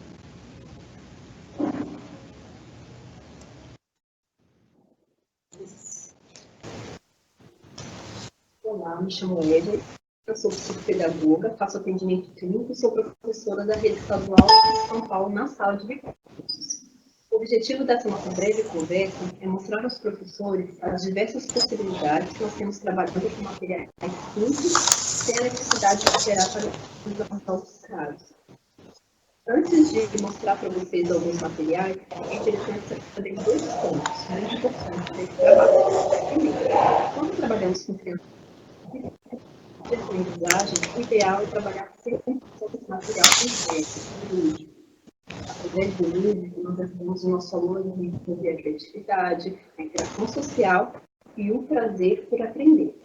E o segundo ponto é fazer com que o seu aluno participe da produção, usando o que você faz em sala de aula, o que você faz na clínica, e isso acaba tornando a aprendizagem muito mais significativa. Bom? Então, vamos começar aqui com a apresentação de algumas atividades. Eu vou mostrar poucas atividades, mas dentro dessas atividades vocês podem trabalhar diversas habilidades. Esse é o nosso foco, tá bom? A primeira atividade que eu vou mostrar para vocês é o quadro fonético, tá? O quadro fonético, eu vou trabalhar com as vogais, tá? Podemos trabalhar tanto com esse alfabeto móvel de madeira, que é o que eu vou utilizar durante aqui a nossa conversa, mas vocês podem utilizar o da sala de aula, que geralmente é aquele de plástico. Se não tiver também letra móvel, você pode fazer impressão e utilizar, tá? Tanto preto e branco quanto coloridinho. Então, é importante é ter esse formato, tá? Das vogais. Qual o objetivo do quadro fonético? Que a criança ela faça a identificação, a relação do objeto, tá? Com a letra inicial, tá? Geralmente, na sala de aula, como que é trabalhada essa atividade com as crianças? Ela faz essa relação com as figuras, ou ela liga as figuras no livro, ou ela faz relação através dos números, tá? Mas o nosso foco com o aluno público da educação especial é sempre facilitar a aprendizagem, tá? E nós já sabemos, através de estudos, através da nossa experiência, que livros, cadernos com os nossos alunos públicos da educação especial, nós realmente não conseguimos tantos resultados. Tá? Então, primeiramente, nós vamos trabalhar sempre com material concreto, estruturados, sempre um para um, frente à criança, para depois eu conseguir trabalhar com coisas mais abstratas, tá bom? Então, vamos lá. A primeira atividade apresentada, a criança tem que fazer a relação, tá? Então, João, Letra A, eu sempre fazer apresentação, tá? Toda vez que eu vou ensinar para o meu aluno, vou apresentar todas as vogais, apresentei, agora eu vou entregar objeto por objeto na mão dessa criança e pedir para ela colocar na letra inicial do respectivo nome, tá bom? O que é isso, João? O urso. O urso começa com que letra? Com a letra U, excelente. O que é isso? Óculos. Óculos começa com que letra? Com a letra O. Olha. O que é isso? Isqueiro. Isqueiro começa com que letra? Com a letra I. Muito bem. E, respectivamente, ela vai finalizar a atividade e vai aprender a relação do objeto com a letra inicial do seu nome, a vogal inicial, tá bom? Então, com esse material, é a primeira atividade que nós vamos trabalhar. Vamos para a segunda atividade. A segunda atividade, nós vamos trabalhar duas habilidades super importantes no processo de ensino-aprendizagem, que é a linguagem receptiva e a linguagem expressiva, tá? O que seria a linguagem receptiva? Eu solicito para a criança, tá? Seja as letras, seja os números, seja as formas, eu solicito algo e ela precisa me entregar, tá bom? Nesse caso aqui, eu vou solicitar as letras. João, me dá a letra O, e ela vai entregar a letra O, tá? João, me dá a letra E, e ela vai me entregar a respectiva letra, tá? Olha que interessante. Mas somente com esse material, eu estou trabalhando a habilidade de ouvir, porque ela tem que ouvir qual letra que eu vou solicitar. Ela tem que olhar entre todas as letras para entregar a letra correta que eu solicitei. Tem que pegar a letra e entregar. Então, existe uma cadeia toda de aprendizagem dentro de uma atividade bem simples como essa. Bom? Então, trabalhei aqui a linguagem receptiva. Agora eu vou trabalhar a linguagem expressiva. O que eu quero com a linguagem expressiva? Que essa criança ela fale, tá? O nome das letras. Então, agora, em vez de pedir, eu vou perguntar o nome das letras. João, que letra é essa? E aí ele vai me falar. João, que letra é essa? João, que letra é essa? Letra I. Muito bem, tá? Aqui, logicamente, que eu vou trabalhar a linguagem expressiva para aquelas crianças que são vocais, tá? Nós sabemos que nós estamos recebendo muitas crianças com autismo que não falam, que não são vocais. Então, eu vou trabalhar muito, explorar muito com a habilidade receptiva dessa criança, que é aquilo que eu falei para vocês. Eu solicito, ele entrega, eu aponto, tá bom? Então, olha só, em um material só, quantas coisas são trabalhadas, tá? E ainda tem a nomeação de objetos, tá? Eu preciso que essa criança nomeie para mim o que seria cada objeto que foi apresentado, tá? E a função deles. O que é isso? Óculos. Para que serve o óculos? Onde que nós utilizamos o óculos? O que é isso? Anel. Muito bem. Onde que nós utilizamos o anel? Parece coisa simples, mas nós temos um público que muitas vezes não tem esse repertório de saber o nome dos diversos objetos existentes, não saber a função, tá? Então, é importante, sim, trabalhar essas coisas básicas, para depois a gente pensar na alfabetização dessa criança. Então, eu preciso, sim, trabalhar com nomeação, linguagem expressiva, linguagem receptiva, para, a partir daí, eu começar a trabalhar outras questões de letras, números, quantidades, formas geométricas, questões matemáticas, tá bom? Sempre partindo do básico para o mais abstrato. Então, essa é a ideia. Olha só, de um material nós conseguimos tirar aqui 4 tipos de atividade. Tá? Vou voltar aqui para vocês um detalhe aqui muito importante. Eu coloquei aqui as letras da forma que nós apresentamos na nossa sala de aula, né, na escola. Aí, o interessante, gente, é sempre modificar a posição desse material que é apresentado para a criança, seja números, formas, quantidades, tudo que você for apresentar para o seu aluno, troque de lugar, troque de posição. Por quê? Para vocês terem certeza que realmente ele está aprendendo. Principalmente crianças com autismo, não são todas, mas principalmente crianças com autismo, eles geralmente memorizam, né, eles tendem a memorizar a posição daquilo que é apresentado para eles. Então, às vezes, você está trabalhando determinado material ali uns 2 meses seguidos, e aí você vai fazer sua avaliação, você acha que o aluno aprendeu, ó, você sequencia direitinho, né? Ele me responde letra por letra, quando eu pergunto a sequência, tá, ele memorizou a sequência. Mas quando você coloca essas letras ou números de forma aleatória, essa criança muitas vezes não consegue fazer, porque ela memorizou uma sequência, ela não aprendeu aquela habilidade que você queria ensinar para ela, tá? Por isso que, propositalmente, eu não trouxe atividades com lava, atividades com verbo, eu não trouxe atividades estruturadas de maneira estática, tá? Porque o objetivo de trabalhar com crianças, tanto com deficiência intelectual, tanto com autismo, é trabalhar com atividades de movimento, que eu possa movimentar o tempo todo, para assim eu avaliar diariamente se realmente essa criança está aprendendo, tá bom? Vamos para a próxima atividade.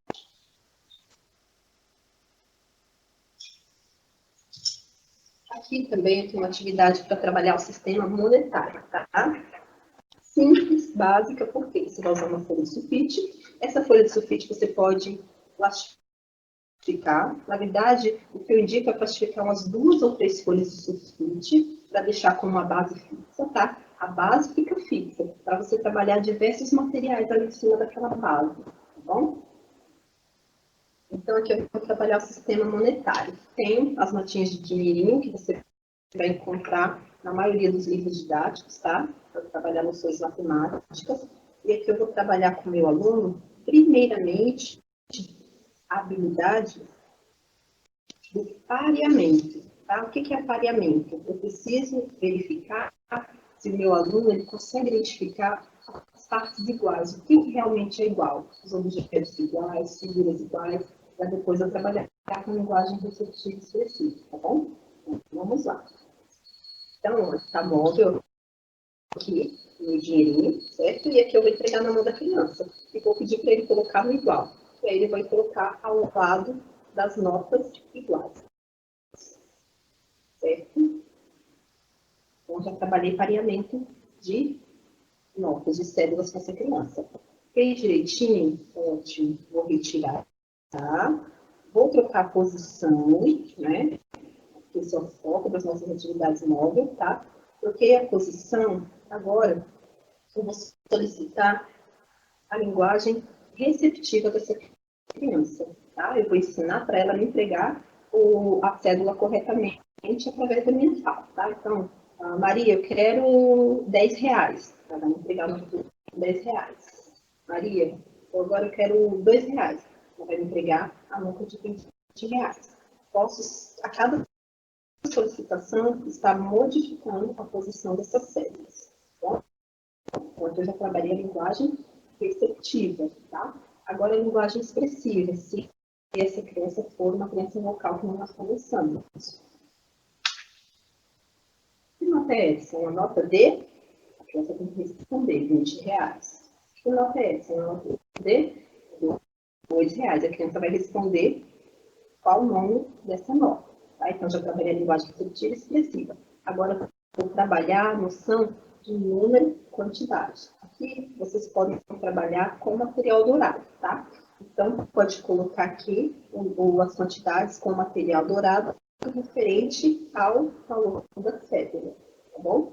E, por último, o que vocês podem fazer? A criança já compreender qual o nome das cédulas, qual cédula que é de R$2, de R$20, de R$5, todas as cédulas que vocês apresentaram, já conseguem entender a relação da quantidade que vocês vão trabalhar agora. Vamos trabalhar com compras. Então, vocês podem solicitar que essa criança traga sucatas de casa, embalagens, e vocês podem fazer um mini mercado e fazer essa troca das mercadorias com a cédula. Tá bom? Essa atividade ela é interessante porque geralmente é trabalhar a nossa criança de sala de recurso, ela fica perdida. Ela fica perdida no livro, são atividades complexas, geralmente tem aqueles probleminhas para serem resolvidos, né? Mas por que não resolver um problema também? Será que se eu trazer uma embalagem de pó de café, tá? Colocar lá o valor de R$ 5 e pedir para que ela encontre aqui alguma dessas notas, qual que eu consigo comprar a embalagem do pó de café. Não é uma resolução de problemas também, tá? Então, o foco aqui é a gente trabalhar a mesma atividade, que é trabalhado para todos os alunos, de forma diferente. Esse é o foco da inclusão, né?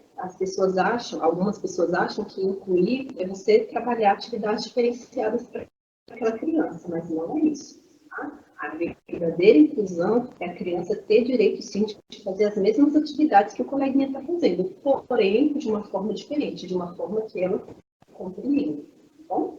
Então, esse seria uma ideia de trabalhar o sistema monetário com a nossa criança.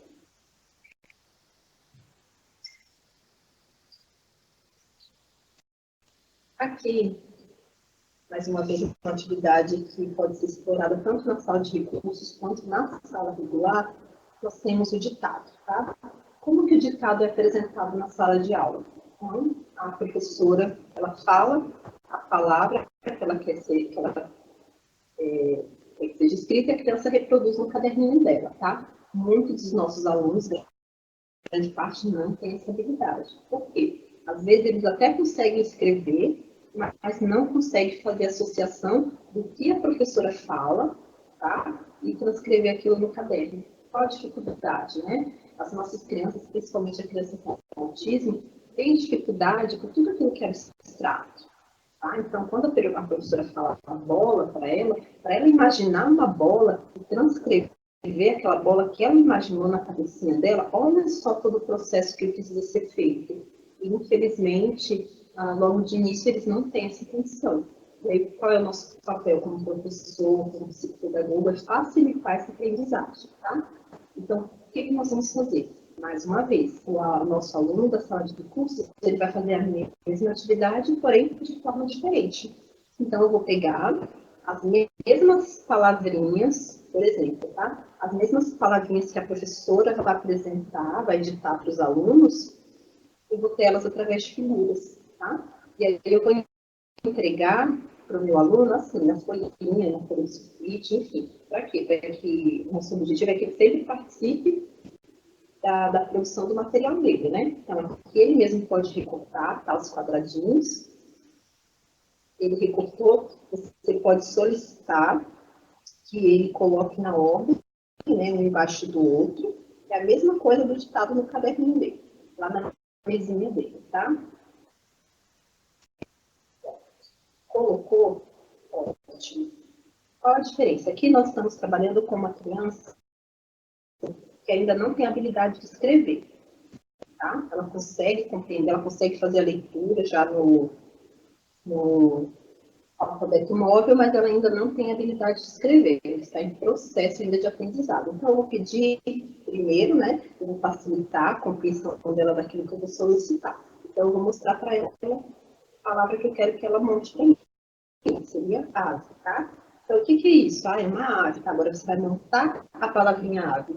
E aí a criança monta a palavrinha ave utilizando o alfabeto móvel, tá? Mais uma vez, se não tiver alfabeto móvel na escola, pode também fazer a impressão dessas letrinhas respectivas às palavras que você vai utilizar no fundo de página, tá bom? Então, aqui, sucessivamente, a criança vai completar todo o ditado, tá? Então, aqui eu tenho uma atividade estruturada. Olha que interessante, ela não está colada, tá? Mas ela está estruturada, está adaptada de acordo com a necessidade do meu aluno, tá bom? Vamos supor que a criança consiga escrever. Tá, não, mas a minha criança, ela consegue escrever, mas ela tem dificuldade de compreender aquilo que a professora está falando e como escrever. Mais uma vez, possivelmente essa dificuldade se dá pelo fato da imaginação. Eu preciso imaginar, eu preciso ver aquilo que a professora está me falando para que eu consiga transcrever. Se eu consigo escrever, é a mesma coisa. Eu não vou utilizar do alfabeto móvel, tá? Eu uso as figuras, que é a pista, né, a minha pista visual, eu escrevo sempre com o meu apoio aqui do lado, tá bom? Significa que sempre vai precisar de um apoio para escrita, de um apoio para leitura? Não necessariamente, depende muito do nosso aluno. O nosso objetivo, através do nosso planejamento, tudo bem, um planejamento bem embasado, é que a criança ela consiga ter uma compreensão abstrata o mais rápido possível, o melhor possível, tá? Mas nós temos crianças que não chegam, por exemplo, a esse nível de abstração. Então, ela consegue sim ser alfabetizada, né? Mas ela sempre vai precisar dessas dicas visuais. Tá? Mas não tem problema, porque a gente trabalha dentro das dificuldades, das condições que o nosso aluno necessita. Tá bom? Então, essa seria uma das dicas. Atividades adaptadas para a sala de aula.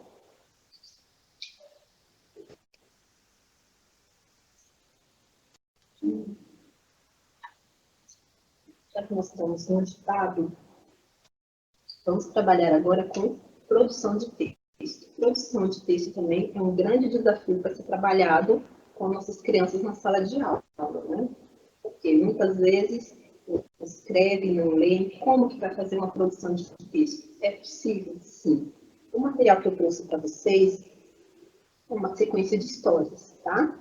Uma sequência de histórias. Eu escolhi aqui uma sequência com 6 atos, tá? Mas tudo vai depender do planejamento de vocês. Dependendo do nível de aprendizagem da criança, vocês podem escolher um material ou confeccionar, na verdade, um material com apenas 3 itens, 3 atos ali na minha produção de texto, produção de ideias, tá? Ah, mas minha criança já está bem mais avançada, então posso confeccionar um material onde tenha 8 atos, 10 atos, tá? Tudo vai depender do objetivo de vocês e em qual linha de aprendizagem a criança já está, qual nível ela está, tá bom?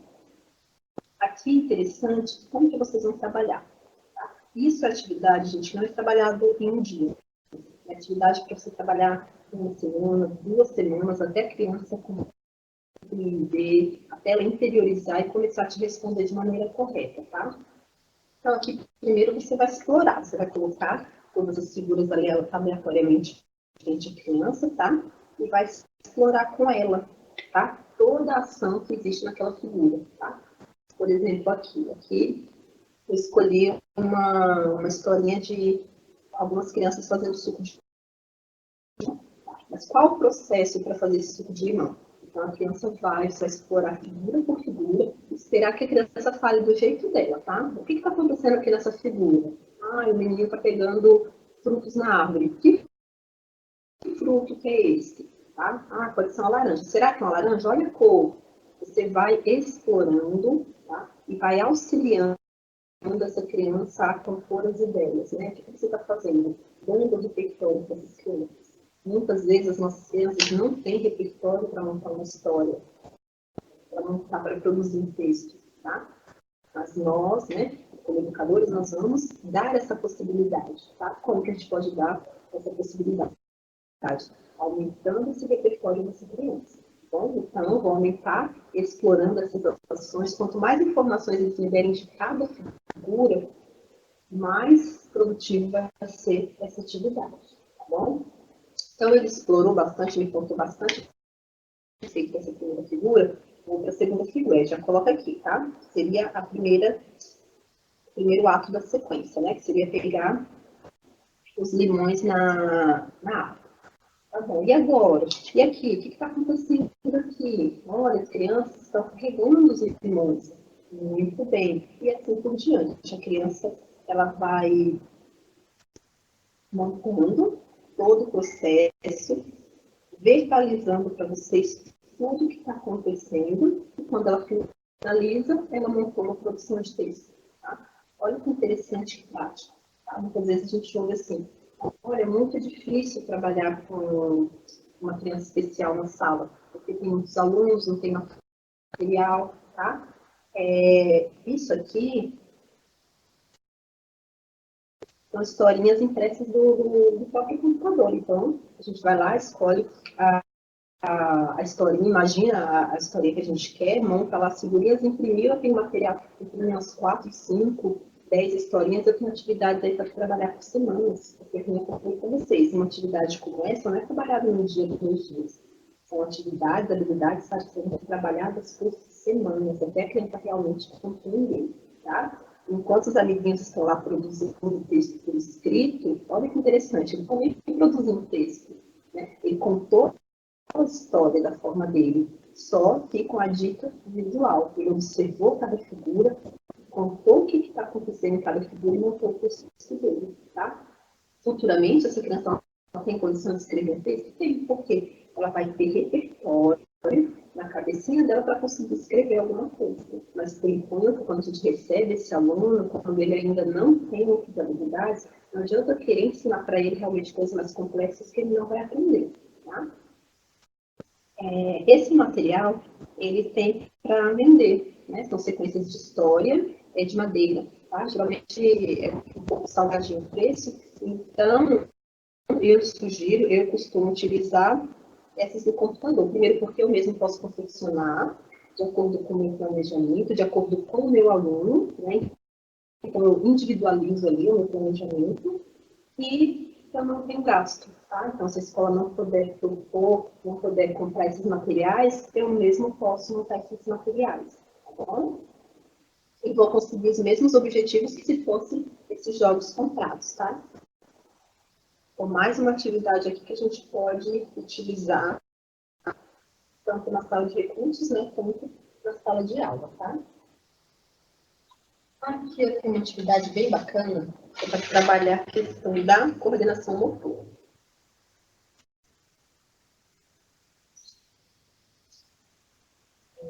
Grande parte dos nossos alunos tem, sim, uma dificuldade motora incrível, tá? Então, ainda não possuem habilidades de segurar o lápis, e às vezes a gente possa, né, falar com o caderno, falar com o livro, sendo que eles nem sabem ainda como segurar um lápis, tá?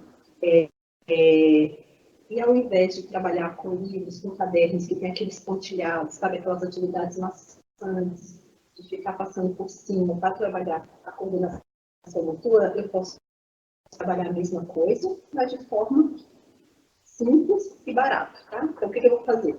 Uma folha de sulfite, vou fazer os mesmos movimentos, as mesmas linhas que teria no meu livro ou no meu caderno, tá vendo? E vou trabalhar com coisas que a criança gosta, no caso, brinquedos, tá? Que no caso eu escolhi alguns carrinhos, tá? Vou colocar aqui nas posições de cada movimento que eu quero que a criança faça. E olha que interessante, o mesmo movimento que ela faria com o lápis, ó. Como os objetos são pequenos, ela precisa fazer um movimento de pinça, tá? E olha aqui, ó. Claro que se ela não souber, eu vou ensinar para ela como segurar esse carrinho, como fazer um movimento de pinça. E vou fazer, ó, na criança, né? Vai fazer o mesmo movimento que ela faria se ela estivesse utilizando o caderno. Olha que interessante. Tá? Geralmente, nós temos muitas crianças que apresentam alteração no comportamento na sala de aula, porque não quer fazer atividade. Mas por que não quer fazer atividade? Será que aquela atividade realmente é significativa para ela? Será que aquela atividade é lúdica? Tá? Então, se eu não sei usar um lápis, eu não sei nem segurar um lápis, não sei nem para que serve um lápis, né? Aí o professor me entrega aquele lápis. Ele não sabe se comunicar, geralmente ele não sabe comunicar. Olha, eu não sei, eu não quero fazer essa atividade. Ele não tem essa destreza para se comunicar dessa maneira. Então, o que eles vão fazer? Vão ter alterações de comportamentos, tá? Com esse tipo de atividades, nós reduzimos muito essas alterações comportamentais, tá? Porque realmente são coisas que a criança gosta, são coisas prazerosas. Depois você pode até permitir ali durante a aula ou na terapia que ela brinque com o material que você apresentou para ela, tá bom? Mais uma atividade que eu adaptei dentro do livro didático que é utilizado para todas as crianças, tá bom? Muito bem. Aqui, eu trouxe, como eu falei, de materiais que dá para a gente fazer com sucatas. Aqui eu trouxe esses aqui. Esse aqui é bem conhecido, né? Acho que a maioria dos professores fazem. Solicitar para a criança trazer rolinhas de papel higiênico. Eu gosto muito desse material que dá para fazer inúmeras atividades, né? Aqui eu trouxe os números, porque dá para você trabalhar não só a questão da noção número e quantidade, que é que eu vou mostrar aqui, mas você pode fazer também com que a criança ela escreva os números. Você já vai estar trabalhando a questão do grafismo, tá? Olha, escreve o número 2 aqui para mim. Escreve o número 3. Escreve o número 5. Ela fica a leitura da criança, tá vendo? Perfeito. Ela já vai gostar da atividade porque ela está participando. Ela está achando ali que é uma brincadeira, certo? Depois você vai utilizar para quantidade, ou você pode utilizar palitos de sorvete, tá? Ou pode utilizar esses tipos de palitos aqui, que é aqueles de consultório, tá? E aí você vai pedir para a criança colocar a quantidade no número correto, tá?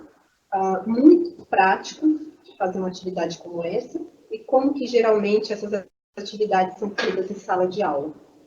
Tem o livro ou caderno, a criança ela tem que relacionar número e quantidade, simplesmente ou ligando, né, ou fazendo relações ali através do número, ou fazendo essas ligações com objetos que a criança nem conhece, nem é real para aquela criança, tá? Por isso, eles não aprendem. Aqui não, aqui a criança, além de ela estar participando da confecção do material, ela pode pegar, tá? Ela pode manusear o material. Isso, gente, implica muito em aprendizagem. Muito. Quanto mais a criança ela pega, quanto mais ela pode manusear aquilo que é apresentado para ela, quanto mais ela participa, mais as chances dela aprender. Então, é uma atividade simples, que eu acredito que muitos conheçam, né? Mas é sempre bom relembrar.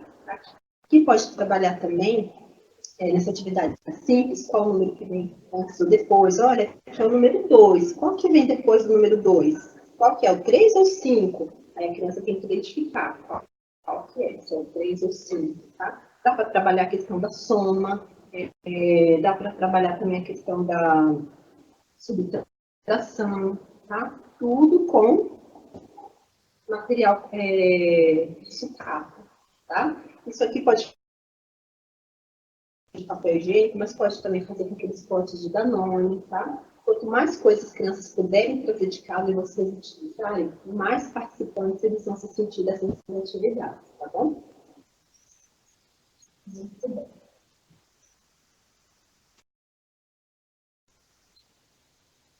Para finalizar, com essas atividades aqui, eu achei bem interessante também, tá? Mais uma vez, lembrando que aqui você pode trabalhar tanto na sala de recurso quanto na sala regular, tá? Então, ao invés de estar trabalhando sempre com aquelas palavras repetidas que a criança tem que copiar da lousa, copiar do livro, eu vou trabalhar com o quê? Com criação, ela vai produzir. Então, vou imprimir, tá? Isso aqui é legal que você vê, você pode imprimir do seu jeito, escolher as suas palavras, escolher as figuras que você quer, dependendo do nível de aprendizagem da sua criança. Essa criança aqui, ela já está no nível bem avançado, tá? Já estamos trabalhando com sílabas complexas, tá bom? Palavrinhas complexas, tá? Então, mas olha só que interessante, por isso que eu quis trazer essa atividade para vocês. Mesmo assim, eu ainda trabalho com a minha pista visual. Então, aqui, mais uma vez, vou trabalhar com o auxílio da minha criança. Então, eu vou entregar para ela, ela vai recortar, aqui ela vai recortar letra por letra, vai recortar a figura, tá? E aqui ela vai recortar as sílabas. Primeiro, vou trabalhar aqui o nome da figura. O que é isso? Uma gravata, perfeito. Função. Para que serve a gravata? Quem usa gravata? Ótimo. O que mais que eu posso trabalhar aqui depois que estiver recortado? A escrita da palavra gravata, tá? Olha só, até agora nem usei caneta, não usei lápis, não usei nada disso, tá? Vou usar só uma folha de sulfite ou caderninho dela e vou usar a cola e a tesoura, né? Então, ela recortou, vai montar a palavrinha gravata. Se ela tiver dificuldade, porque está aqui escrito, podemos utilizar o alfabeto móvel, tá? Montou a palavrinha? Ótimo. Agora eu vou trabalhar, para a criança estar mais avançada, né? Que eu falei para vocês. Agora eu posso trabalhar aqui com que mais que eu posso trabalhar aqui? O que vocês acham? Exatamente, posso trabalhar com a separação de sílabas, tá? Então, olha que simples. Mais uma atividade também, que se for comprar esse tipo de atividade daqui, é caro também, são jogos caros, e vocês podem fazer isso aqui na escola, imprimir, vocês têm material aí para o ano todo, tá bom? Então, é isso. Essas ideias que eu tinha para deixar para vocês, o tempo é curto, eu teria muitas outras coisas para mostrar, mas eu acredito que dessas poucas atividades que eu mostrei, vocês vão conseguir montar muitas estratégias aí na sala de vocês, na clínica, tá bom? Eu espero ter auxiliado aí no trabalho de vocês. Muito obrigada.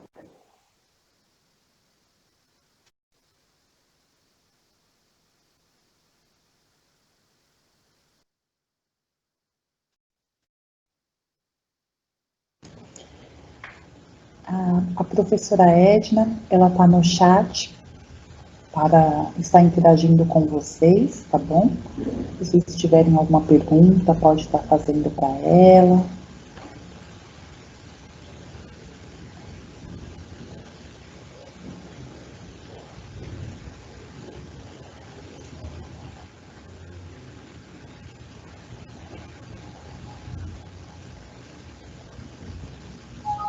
Tem o pessoal parabenizando, né, as palestrantes do dia, a Lília, a Rose, a Edna, né, com as dicas que elas trouxeram.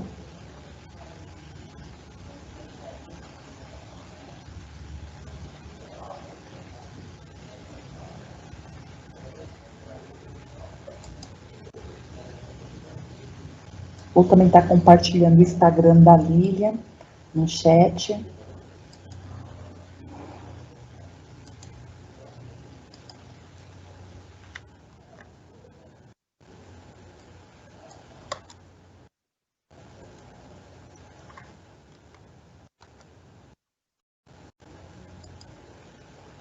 Ô, Flávia.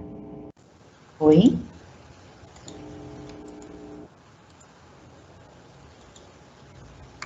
Oi, pessoal, bom dia. Aqui é o Kleber, da Cientista Climática, estou aqui na moderação também. Tem um pessoal perguntando dos formulários, estão perguntando se houve a disponibilização desses formulários. Alguns professores tiveram problema quanto ao acesso ontem, né, aqui na plataforma Teams, se tem a possibilidade deles responderem esses questionários de ontem ou não. Posso responder ou você responde, Flávia? Pode responder, Amanda, por favor. Sim, será disponibilizado o link, né, para preencher o formulário. Será disponibilizado hoje para os PC, que encaminhará para os professores, tá bom? O de ontem também.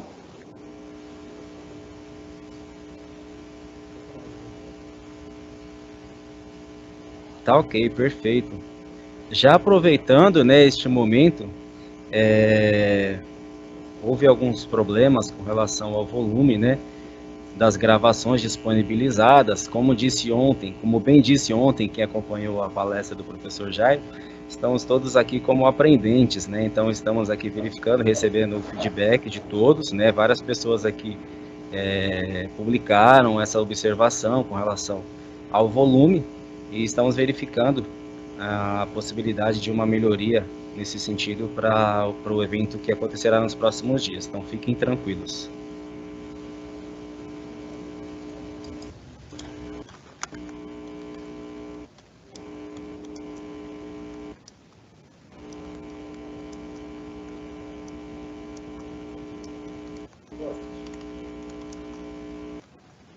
Tem uma observação aqui do professor Germano Gonçalves.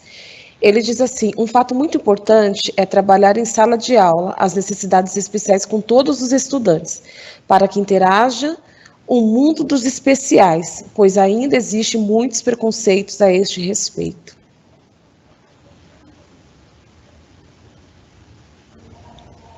Quer fazer algum comentário, Flavinha? Não, tem vários comentários aqui no chat com dicas, né? Algumas escolas também vêm desenvolvendo um trabalho muito bacana com o público-alvo da educação especial. Teve a fala de uma professora da escola Breno Rossi, que ela falou que inclui o aluno nas atividades da sala de leitura. Tem bastantes comentários aqui muito bacanas e positivos aqui no chat, né?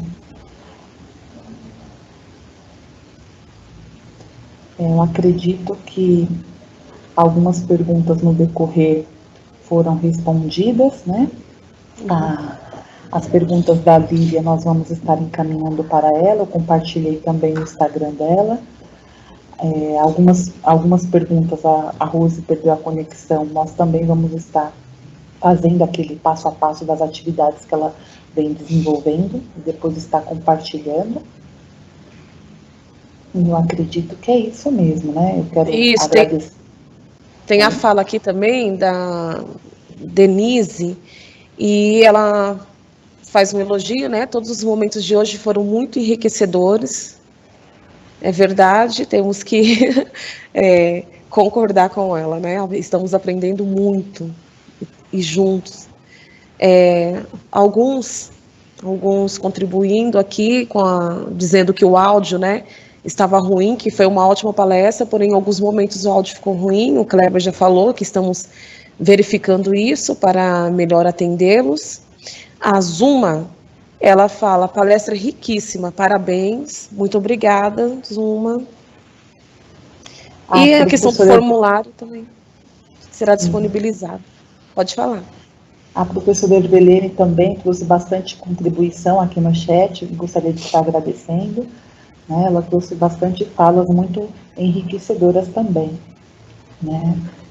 E assim, eu agradeço imensamente a participação de todos, palestrantes, participantes, né? Mais uma vez, desculpa por alguma falha técnica, estamos aqui nesse desafio, né? Aprendendo sempre, e obrigada, assim, pela dedicação, né? Por vocês dividirem, assim, conosco um pouco de conhecimento, informação, né? Amanhã não percam, amanhã vamos falar sobre deficiência visual, na quinta sobre deficiência auditiva, na sexta sobre TEA, tá? E um grande abraço virtual para todos, tá bom? E se cuide. Tchau, pessoal, muito obrigada. Tchau, muito obrigada pela participação de todos. Foi um prazer recebê-los aqui. Tchau, tchau.